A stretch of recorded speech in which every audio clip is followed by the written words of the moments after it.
All right, let's jump right into this explainer with a question that, honestly, has sparked absolute endless debate on Stack Overflow ever since Java 8 dropped. And that is, are Java streams actually slower than traditional collections? Today, we're going to unpack the actual mechanical reality of Java streams. We'll explore exactly why they often cause these massive performance bottlenecks, how developers, accidentally misuse them, and then I'll reveal a really cutting-edge academic solution that literally fixes these issues right at the bytecode level. It's pretty wild. To get there, here's our roadmap for today. We'll start with the promise of streams, move on to the performance reality, look at pipeline mechanics explained, cover parallel processing pitfalls, and wrap it all up with a cutting-edge solution. Section 1. The promise of streams. Let's start by looking at why we're all so drawn to this syntax in the first place, right? When you look at these two approaches side by side, it's pretty obvious why streams took off like wildfire. Traditional imperative loops are, well, they're kind of clunky.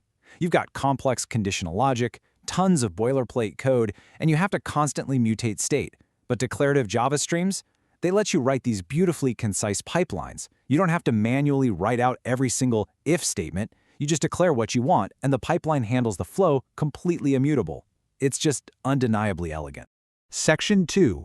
The performance reality. But what actually happens when we put this beautiful syntax to the test out in the real world?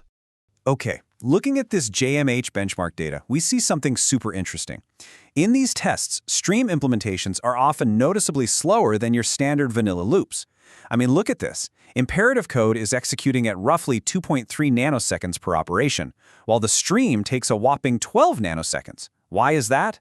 Well, it turns out the just-in-time, or JIT compiler, actually struggles to perfectly inline all those Lambda abstractions that streams rely on so heavily. So that amazing functional programming convenience? Yeah, it comes with a very real runtime overhead trade-off. But hold on, it is definitely not a black and white issue. Brian Goetz, the Java language architect himself, actually jumped into this exact debate online. He pointed out that, sure, the performance concerns are totally valid, but the panic is kind of overblown. He noted that the per-element access cost can actually be cheaper with streams depending entirely on the specific details of your code. In some cases, the JT compiler can actually optimize a stream to be functionally identical, performance-wise, to handwritten code. Section 3. Pipeline Mechanics Explained. So, to really understand why we see this performance discrepancy, we have to look under the hood at the underlying architecture. Think of every single stream lifecycle like an assembly line with 3 distinct steps. First up is the source. That's when you raise your data, like an array or a collection, into a stream. Step 2 is where you pass it through intermediate operations, things like filter or map. And finally, step 3, you trigger a terminal operation, like sum or collect, which actually gathers up your final results. Now, the absolute crucial concept to grasp here is lazy evaluation. Those intermediate operations we just talked about, they actually do zero data processing right away. None. They simply map out a pipeline of operations. No data physically flows through that pipeline until you press that final terminal button. Because it's built this way, there are some hard rules of the road. For one, order absolutely matters. You should pretty much always filter before you map, to save valuable processing cycles. Also, and this is a big one, once a terminal operation fires, that stream is toast. It's consumed. If you accidentally try to reuse it, Java's going to hit you with an illegal statement exception right to your face. You literally have to spin up a brand new stream if you want to process that data again. Section 4. Parallel processing pitfalls. All right, so if sequential streams have all this abstraction overhead, what happens if we just, try to brute force our way to speed using parallel streams? I know simply slapping a .parallel command onto your pipeline feels like a magic bullet, right? Well, actually, scratch that. It can be incredibly dangerous. Parallel streams rely on a default fork join pool. If you aren't super careful, especially if you're messing with stateful operations, this can introduce massive synchronization overhead and thread contention. Even worse, if your stream mutates shared state, you can inject severe concurrency bugs into your app, effectively tanking your entire JVM's performance without even realizing what you did. Section 5. A cutting-edge solution. Which brings us perfectly to a fascinating academic paper from a team of researchers who managed to strip away this abstraction overhead entirely. These researchers, Matteo Basso, Filippo Sciavio, Andrea Rosa, and Walter Binder, proposed a totally automated 5-step transformation process. Step 1 kicks off with static pointer analysis. This means their system actively identifies and characterizes stream pipelines straight at the bytecode level.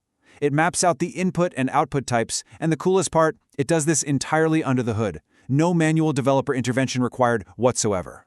Moving on to step 2, the system specifically targets parallel unordered streams.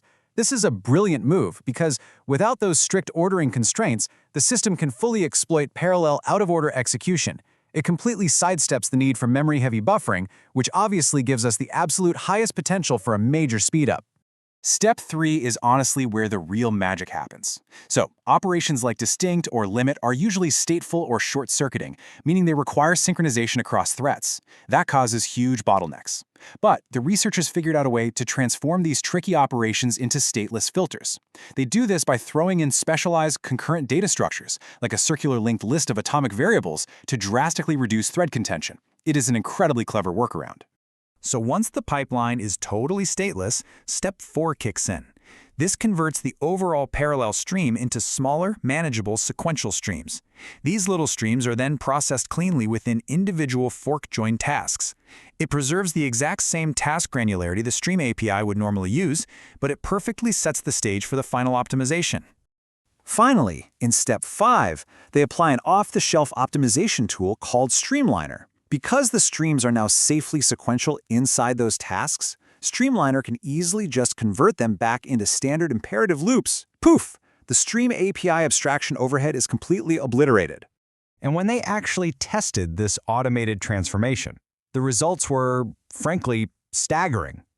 By stripping away that abstraction and optimizing the bytecode directly, they achieved a maximum execution time speedup of just over 201 times faster than standard parallel streams. 201 times. And look, that's not just some cherry-picked outlier. Even on average across all their benchmarks, this dynamic analysis method achieved a 6.02 times execution speedup and literally halved memory allocation, giving us a 2.07 times memory reduction. This proves definitively that with the right bytecode transformations, we absolutely do not have to choose between writing clean declarative code and getting raw, unbridled performance. We can literally have both.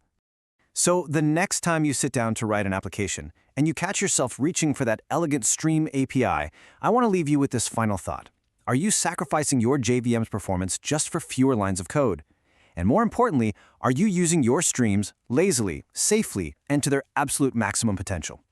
Think about the mechanics under the hood and ask yourself if it's time to take a closer look at your own code base. There is a massive world of bytecode optimization out there just waiting to be explored.